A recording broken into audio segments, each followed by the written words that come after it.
First of all, welcome to our first talk at this beautiful, beautiful space of Mandala Club. Thank you for putting it together.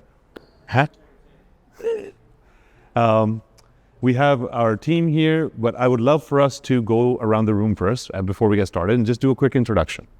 Please let us know who you are and what brought you here. So my name is Sim, like a SIM card in a phone. And being named after technology, I feel like I had to be here because it's a technology talk, right? So that's why I'm here. But in all honesty, I've lived this world for well over a decade, and I feel like there's a lot of dynamics that need to be shared in this space that we're going to be able to do today. So that's what I'm here to do. My name's Jack. I'm here because my mom brought me, but I'm also interested to hear what has to be said. So amazing. Welcome, Jack. Hi, I'm Tracy. I'm the mom. I'm from Los Angeles, been living in Bali for almost 4 years, and meant to come to the last talk, didn't make it. So glad to be here. I am here to learn. Amazing. Thank you. Welcome. I'm Joseph. I've been to your talks before, and I'm just glad that they're being held again in person. Nice to see you again, brother. I'm Gary. Likewise, I've also been to several of Sim's talks in the past, always enjoyed them, so I was really glad to see another talk happen. Now we have wine. It's even better. Exactly. It's an upgrade. Welcome. Hi, I'm James, and I'm interested in the future of tech. Welcome, James. Lovely. Hello, I'm Alice. I'm interested in AI and the future. Fantastic. We're all in the right room. Thank you. Thanks. Hi, everyone. My name is Sharon. I am Sim's partner, and just by default, I am interested in the future, and anything crypto, AI, just evolution. Welcome. It's nice to have you here. Hello, everybody. My name is Cyril. I'm collaborating with Sim, usually trying to do some prospective. And as we say inside the team, my job is to have stupid ideas. And sometimes one of them is a good one. So these are your words, sir. They're all very smart ideas. Right? I love it.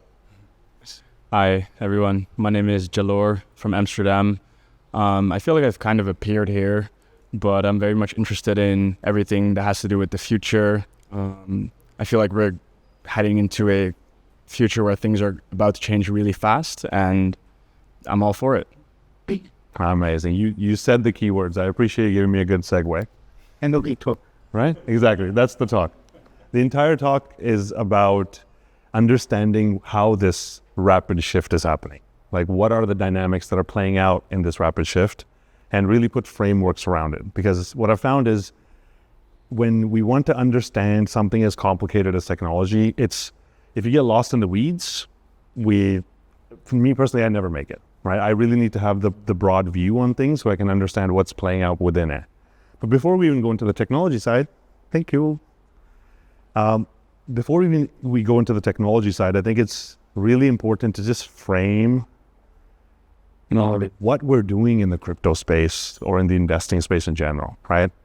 Because working with, especially normal people who are going into the investment space, into the crypto space, what I find is it's really easy to focus on the investing and focus on the numbers and focus on the money and forget the life, the real magic that we were supposed to create with the money that we're earning, right? So I think it's a very fitting reflection for us to meet here at this beautiful space at a place that's representing the way to live the future lifestyle. And for me, lifestyle is the goal, right? We are all just working to make a good living for ourselves, for our family, for our loved ones. And investing is a part of that. And, our work is a part of that. And kind of a holistic view on that is really important. But when we're investing with the understanding that I'll put my money away today. I'll invest what I have today with the understanding that in the future, I'll get to live a good lifestyle, right? But in order for that to happen, we have to be able to understand what's going to happen in the future.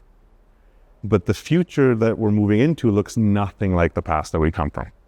And that dynamic, I think, is so hard for us to understand because the world we come from is a world of linear growth, right? So it was like in that world, the way we would add value to each other's lives, build businesses or, have a job, would be to build goods and services. You're either building something or you're providing a service to somebody, right? Basically, you improve somebody's life in a way that the person's willing to pay you back in the form of money. But in that world, it was really simple. Like Ford would take labor and materials, add in some energy, and turn it into a car. And the cars are very valuable for people's lives. A doctor would take same thing, materials and tools to be able to fix people's lives, right? So it's labor, energy, and materials being put together into something useful for society. In that world, for that value to grow, for the value of a company to grow, you had to add more labor, add more materials, or add more energy, or make it more efficient, right? Around the beginning of the internet age, a huge shift happened that somebody could just set up a website on some computers, and that website could improve 1 billion people's lives for effectively the same price as being able to improve 10 people's lives, right? So somebody decided that they're going to hook up computers and put this algorithm called Google on it. Just one website with this one piece of code that ranked pages that figured out a way to add value to billions of people's lives. So then Google became worth trillions of dollars, and Ford, after 100 years, is still worth $50 billion, right? Because they build physical things and there's limitations to that growth. The exponential age is driven by exponential models that don't grow in a linear manner. They don't go 1, 2, 3 cars, 10 cars, 5, 6, 7 cars. They add value to 10 people's lives, and then 100, and then 1,000, and then 1,000,000, and then 1 billion, and so on and so forth. So to really be able to understand that dynamic, I look at it like this, right? These exponential models, in these models, the value of a company is not just the value of the goods and services it provides. It's the size of the network that it has. Because in these models, you have to look at how many connections are there between the users and how many modalities of value exchange exist effectively. In this world, exchange of information and data is valuable. In this world, every time you add one more user, you get an exponential growth in how many connections can be made. So the value increases to the square of the number of users that there are, and it's called Metcalfe's law. And this concept became so hard to understand, it took me 10 years to even get my head around it. But this is the world we're living in now, not a world of Fords and real world things. That's why stores and businesses that were actually doing stuff for people's lives lost out to the likes of Amazon, because they're a network-based company rather than a goods and services-based company, right? Now, when we look at this is Google, right? The number of users in Google, the number of websites in Google are all connecting together to exchange value in so many different ways, and Google makes it searchable, therefore Google's valued at what it is. This is also now AI, right? What's happening with AI is to 100 million users, one website called ChatGPT became an infinite number of useful things, right? So if you would have told me a year and a half ago, just a year and a half ago, if you would have said I could have a lawyer, an accountant, a business strategist, everything put into one for $20 a month, for free actually, they just made it free, right? We would have all been laughed out of the room. But now all of that has been made marginally free for us to be able to use.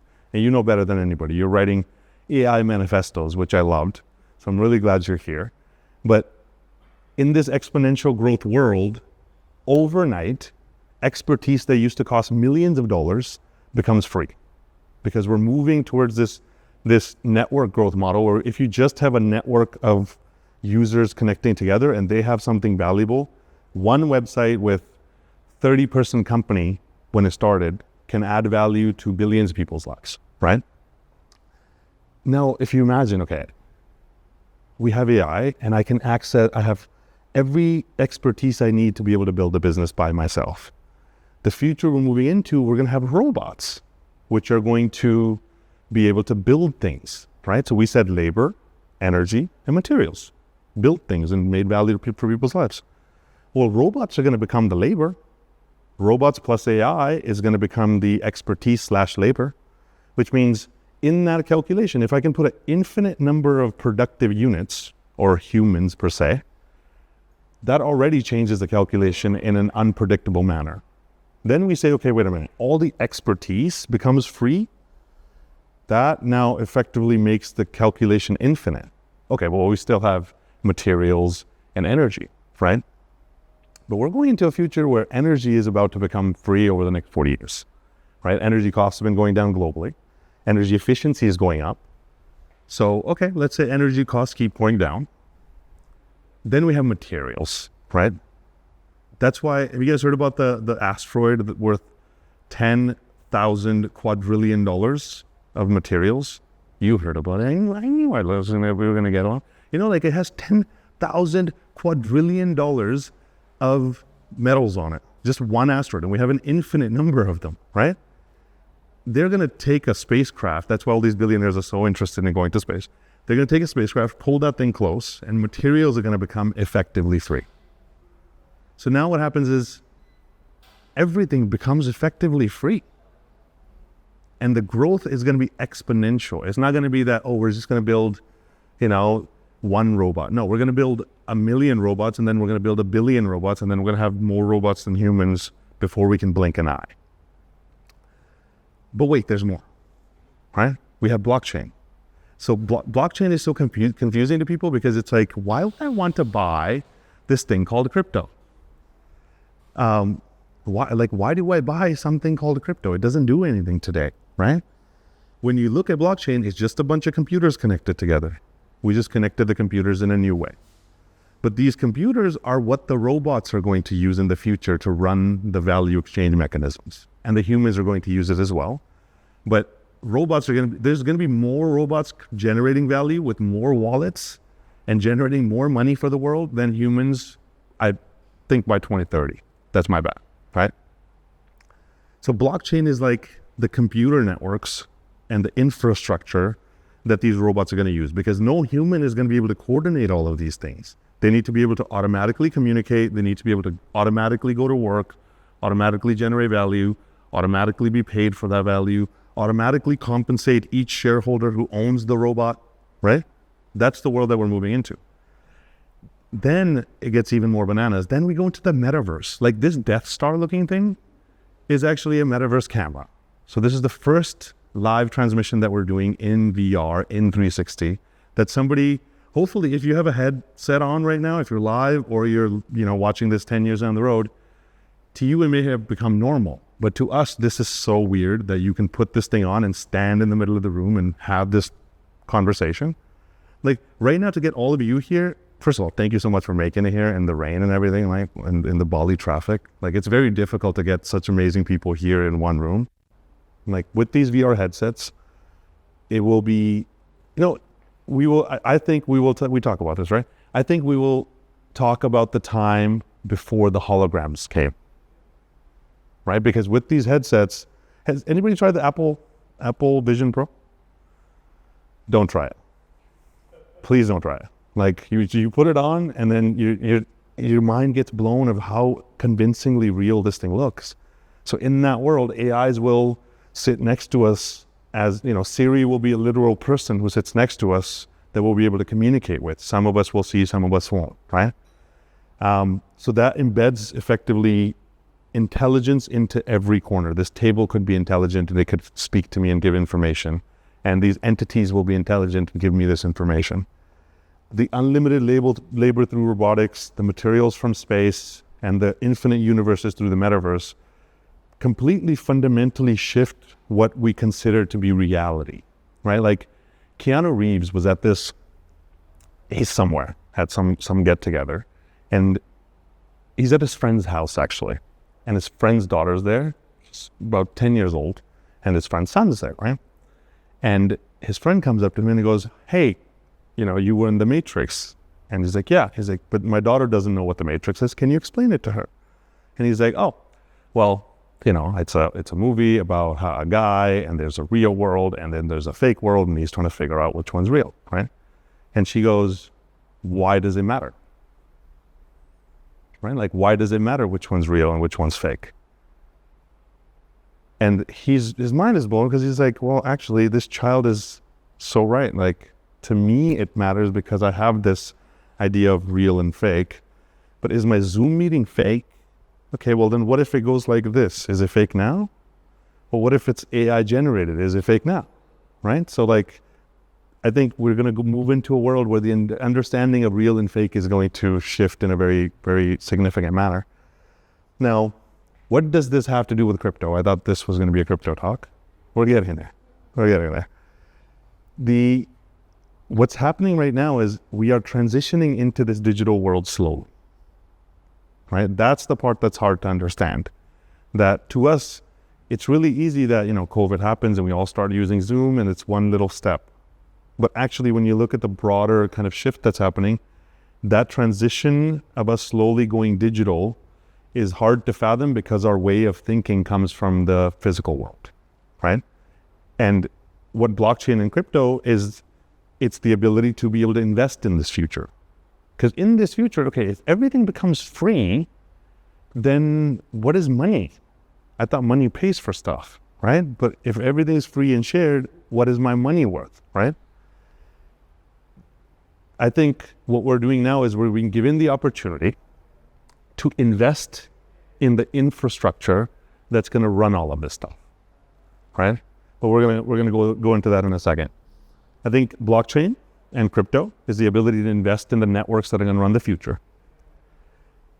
If you're interested in protecting the earth, the models that are coming out of carbon credits and tokenized nature and natural capital tokenization, nature-backed securities, there's a bunch of models coming that are going to make it an investment vehicle for us to be able to invest into the protection of nature. It's going to become a monetary benefit or an investment vehicle for us to protect nature, right? The human augmentation takes humans to a whole different level, which again is part of the shift. And in reality, I'll be really honest, this 80-year cycle of change happens every 80 years because the power structure of the world shifts.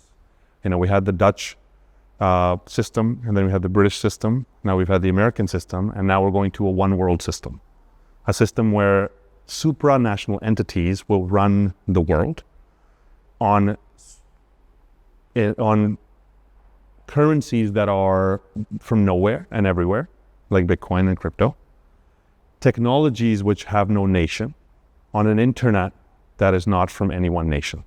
So this shift that's happening is really important for us to understand, because now it is likely going to be a world. Sorry, who has finished Westworld? Anybody not finished Westworld yet? The show? Not. I am going to ruin it for you. Okay. And I'm really sorry about this. If you watch Westworld to the very end, you will know what is the most likely outlook for how the world is going to happen, the way the world is going to go, right? Because it ends up being a world controlled by a central AI that knows the actions and destinies of everyone, or predicts the destinies of everyone, and then controls the resources deployment in that world. And I think that's the best reflection we have of the way that this whole world is going to go. Am I happy with it? No. But do I think it is going to happen? Almost certainly. Because it is now the only way that many of us can, I know we've had this conversation, it's the only way that we can see for us to run a world of this much complexity, and no human can actually control all of that. So the only thing that can actually have the ability to understand and run all of that is an AI, which is still controlled by the people who build the world, but that's beside the point. So in that future, the people who own the infrastructure of society will be the ones who are akin to what we call wealthy today. This is really important to understand, that we come from a world where the idea of investing was, I will put away dollars and I will grow my dollars at about 8% a year. And at some point, I will get back more dollars. And I can kind of predict that that amount of dollars in the future is still going to be very valuable for me to build my lifestyle and live my lifestyle. The world we're going into doesn't look like that. We all know now that retirement and putting your money into very safe assets does not actually make you wealthy. As a matter of fact, over time, it's bleeding value. Because this cycle is what we're in the middle of now. And this is called the long-term debt cycle. What happens is every about 80-ish years, the world's currency switches and value system switches, and there's a bunch of money printing happening. So this red line is money printing, and this blue line is interest rates. And what happens is, World War II, the British pound blows up, a new monetary system is created called the US dollar system. From that point, interest rates go up in a healthy manner, which controls the growth of society, and the amount of money printing goes down. And the less money that's printed, the more you can rely on the value of that money, because it's not becoming worthless because of the printing. From the 80s onwards, so up until here, the dollar and money was based on gold. So the system worked perfectly fine. And the interest rates were going up, so countries were not generating insane amounts of debt. You had to watch your debt because you could go bankrupt with those kind of interest rates. From the 80s onwards, interest rates have been going down, and money stopped being attached to gold and became effectively fiat, which is just by decree. And as the interest rates started to go down, more and more debt started to be generated by the countries. Countries, companies, everybody just started to generate more debt. Now, in this world, owning an asset is great, right? Owning something like real estate was fantastic because you have this slow growth. Real estate outgrew this, gold outgrew this rate of expansion of the currency. And therefore, just holding on to those assets, you'd get, just to invest it, you'd get 10% at some point. 10% per year is an amazing return. You'd get 15% at some point. So in that world, saving money away and getting your 10, 15% made a lot of sense, right? But over time, as the interest rates kept coming down, more and more money started to be printed. More and more debt started to be accrued. Money is debt as far as, we can understand. And then it got to a point where in 2008, interest rates basically went to zero. We had the 2008 collapse, crisis. Interest rates went to zero, which means the cost of generating debt and borrowing money went to zero. And from that moment onwards, the amount of money being printed and the amount of debt being generated went through the roof. And this happened last time too. Same thing. More and more money got printed, debt, interest rates were effectively at zero until World War II. And this goes out throughout history. If you look back 3,000 years, this happens every 80 years. 80 to 100 years, but average is about 82 years. This cycle is what we're going through now. So now if I save a bunch of money and I get 0% interest on holding on to that money, and they're printing it like it's going out of style, then me trying to make dollars doesn't make sense. I have to buy things that are growing at a faster rate than the money printing, right? So then in this world, we've invested into real estate and stocks and gold, and those things made sense. But in this world, when we look at these different asset classes, so first of all, this is the future that we're going into. A way to, so if money printing is the problem, and the more money that gets printed, the more our dollars become worth less. On the flip side, what it means is the more dollars that get printed, the more assets pump. All assets, right? Because if I have a lot more dollars in the system, my house has to be worth more dollars, simply because my house's value has maintained, or it's grown a little bit, and my asset values go up. So when money printing goes up, asset values go up, and our dollars become worth less and less and less. So this white line is how much, a proxy of how much money the US Federal Reserve prints. And this blue line is how much interest they owe on their debts. And they have the magic bullet of being able to print their own money whenever they like. So this future we're going into, I know this is getting technical, but the future we're going into is a world where the interest rates on the debts of central banks and governments basically go exponential. There's another exponential curve, which means the money printing has to go exponential. And this was until the beginning of 2024. This line is likely to go below for a minute, and then some crisis to happen somewhere around here. If this thesis is right, then within the next few months, we should see some kind of crisis, monetary crisis. It could be a cyber attack. It could be some kind of crisis that's an excuse to be able to print this much money. And then the money printers will turn on again, and they'll print basically the world's money supply again. And this will happen by 2026. In that process, if we don't have the right assets, we lose an insane amount of value. But if you have the right assets, we will gain value. Now, which assets are the wrong ones and which ones are the right ones? So in this thesis and this framework of thought that we're thinking about, if we're going from a world that's physical to a world that's digital, then our investment thesis for assets should go from the physical to the digital, right? But let's even just look at, in order to be able to value an asset in a monetary expansion world, if we just take the asset and divide it by the amount of money that's being printed, we can get a relative value on the asset. We can see, has my asset gone up compared to the money printing, or has the number just gone up and my asset actually never went up in value, right? So this is gold. And this is from 2008 until now. Gold divided by the money printing has lost value.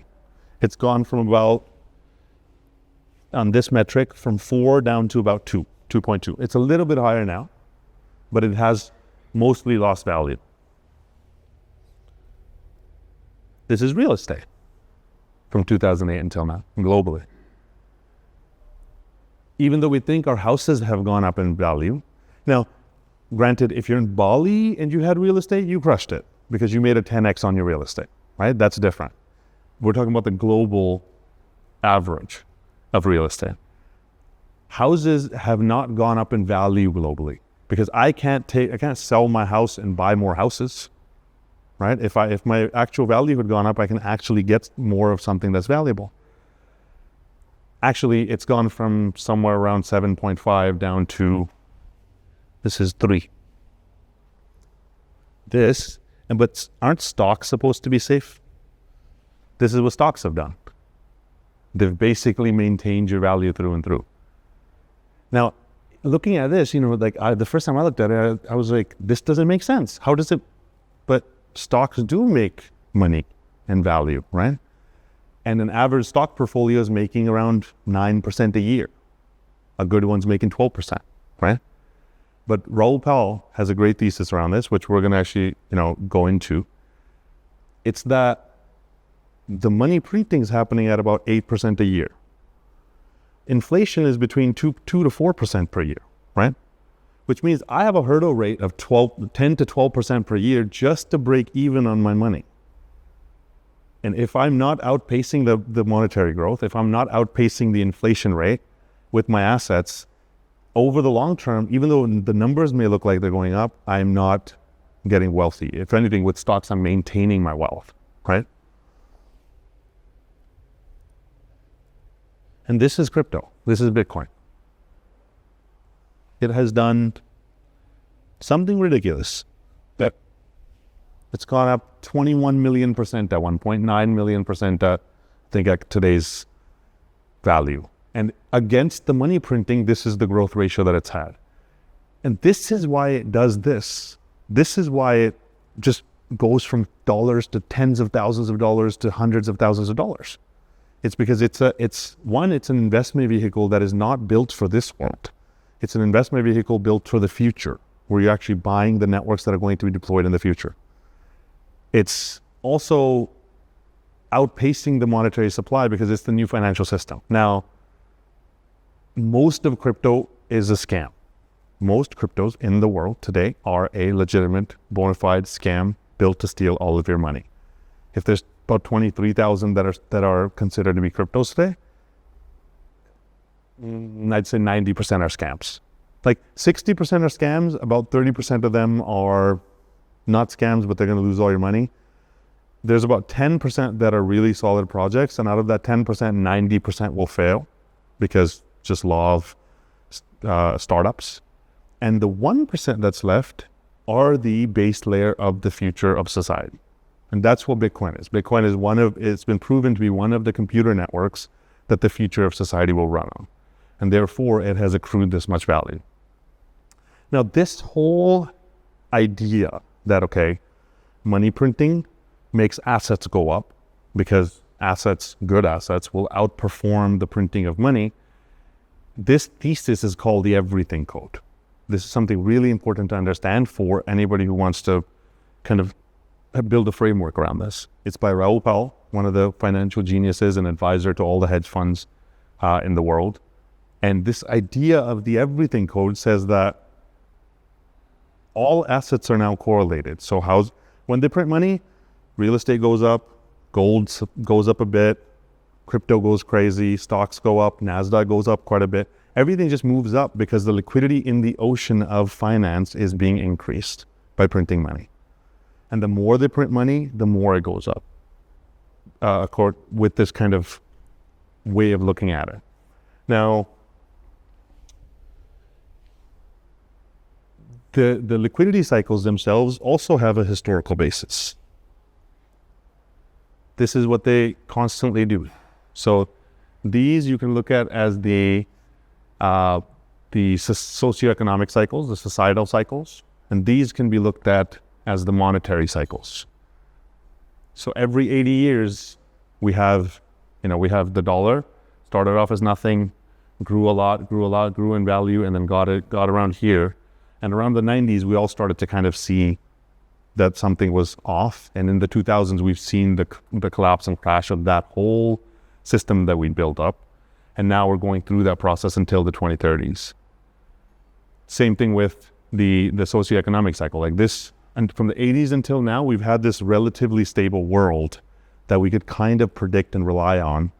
Where now that world is completely disappearing and we're going into this next curve of 50 years of AI, metaverse, consciousness melding, doesn't make sense type world, right? But none of this is abnormal, right? It just constantly happens. From the 30s to the 80s was a different system, but the monetary system switched in between. Before that, it was the British pound system. Before that, it was the Dutch system. So all of these shifts are actually being driven by the cycles of humanity.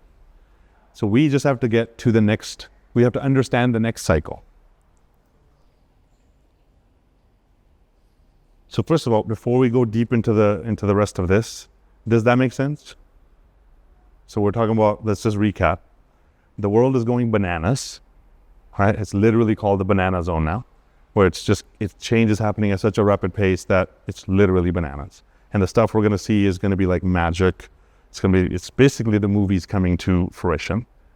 In that rapid shift, money printing is causing the assets to do the same. And all of that is tied to the growth of assets is tied to the money printing, which we're calling the everything code. So in that world, crypto is the ability for us to own the next stage of this internet, right? In the previous internet, like if I could go back and invest in the growth of this internet, who wouldn't take that chance, right? If I could tell you can buy Google stock and Microsoft stock, if you knew back then that it was going to happen, none of us would give up that chance, right?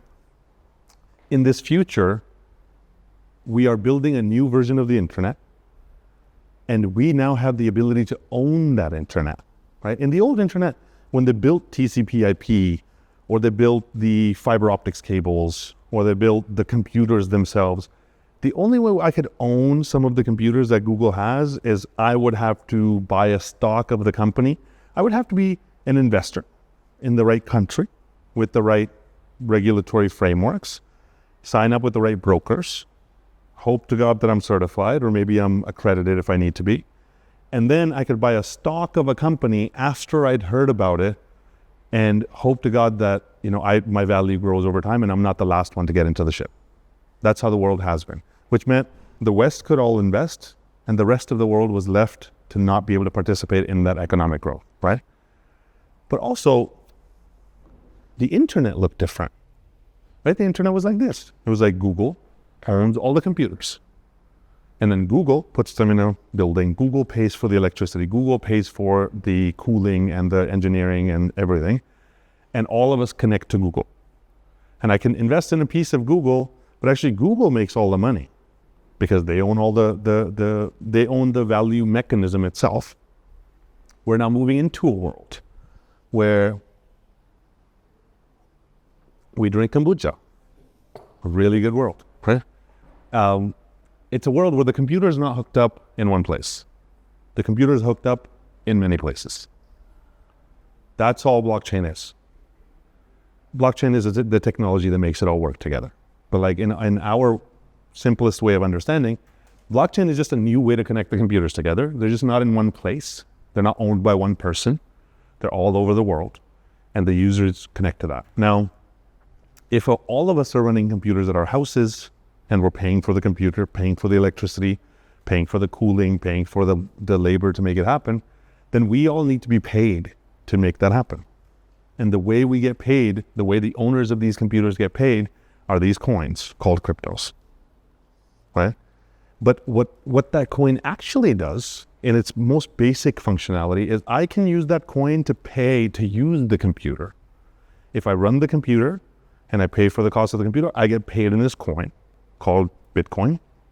And the only function Bitcoin has is it can pay to use the computer. I can use the computer to move some Bitcoin to somebody else. Bitcoin is literally one of the most useless things in the world. It's kind of like gold, right? Like you can't eat gold, you can't do anything with gold. You can hit somebody in the head with it, but even that, it's very useless for hitting somebody in the head. You shouldn't hit people in the head, right? Bitcoin, you can't even hit somebody in the head with, right? But in actuality, Bitcoin doesn't do anything. There's no function to it. Owning this coin, so if I run the computer, I can mine this coin. It pops into existence because the computer is doing a bunch of calculations. Now I have this coin. The only thing I can do with this coin is give it back to the computer and say, move some of my coins to somebody else. But the functionality of being able to maintain this coin that other people can't have gives it the value that makes it valuable. But then, when we zoom out in this world where everything is being printed to infinity, everything there, you can just make out of thin air as many things as you like. I have this rare thing called Bitcoin, then it's as valuable as gold. Same way gold is hard to mine, right? So all these coins actually do is they let us use these computers to do something. And those computers should be doing something valuable. The Bitcoin computers are maintaining the ability to limit the amount of Bitcoin, and they're maintaining the authenticity of everybody owning the Bitcoin, which is really valuable in this world. Therefore, having one of those Bitcoins to be able to use one of the computers becomes more and more valuable over time. Are we there already? Okay. So when looking at crypto, when we're looking at owning the infrastructure itself, that's what we call layer one crypto. Anytime you hear the word layer one, it literally means being able to own a coin that runs the computers themselves, the physical computers, right? When we're saying almost all the other functionalities, all the other cryptos that exist are dApps. They're just apps that run on these computers. Same way that apps have ran on computers before. So if I own a coin that is doing some functionality, I'm owning the ability to use the app, right? So now we have to decide, are the computers that I'm owning valuable, or is the app that I'm owning valuable in the future? For example, DeFi. DeFi is the ability to own the financial infrastructure or owning financial products, which has proven insanely valuable in the past, and therefore in the future, it might be valuable. One of my favorites, my entire life's focus now is RWA tokenization. Stop laughing, Cyril. And you're doing it right alongside with them. I'm just kidding. I see you giggling in the corner. He's like, RWA. Oh, it's going to be great. Real world asset tokenization. Because in this world that we're going into, all the value that exists in the real world is going to be turned into digital representations. So real estate will become tokenized real estate. Nature will become tokenized nature. Art has already been tokenized through NFTs. Money is being tokenized. Water, businesses, brands, people, every single thing will become tokenized. The same way that today I could invest into real estate, in this world I'll be able to invest into tokenized real estate. So real world asset tokens is going to be the next wave. And that is, again, the taking of the physical and putting it into this digital world and being able to participate within that. DePIN is another huge one that's happening right now. Decentralized physical infrastructure networks. And that is the networks of the hardware that will make all of this technology run in the future. If that is a model that makes sense, that is the place to invest, or at least participate in some way. And memes. I swear to God, right? I wrote off memes for a long time because I was like, that doesn't make sense why something would be this valuable. It's taken me 5 years to figure out that actually memes are tokenized attention. They're tokenized culture. And culture and attention are the lowest friction ways of delivering value and some of the highest valued things in this world that we're moving into, right? Like, you get memes. The rest of us don't get memes. I'm just on the other side, right? Where like, I laugh at the memes, and it took me a while to realize I'm grandpa now. Not like I, missed out on that whole opportunity. But it's tokenized attention, right? Attention is the most valuable thing in this world now. So you're telling me we have tokenized attention, tokenized culture, that's memes. Should you invest in them? No, you're going to lose all of your money. Should you invest in any of these? Without a plan, the probability of you losing all of your money in this space is very high. Because the people who have a plan, who understand how to participate in this space, do great, fantastic. Anybody who runs in thinking that they're going to get wealthy tomorrow and doesn't have a long enough plan and doesn't understand certain things, you're going to get hurt. So that's the role that crypto plays in this bigger picture. The robots and AI and these computer networks will be the frameworks of building and running society. And with what we're doing with crypto is we're investing in the models that we think are going to be valuable in the future. And understanding all of that is super important. Now, actionable insights.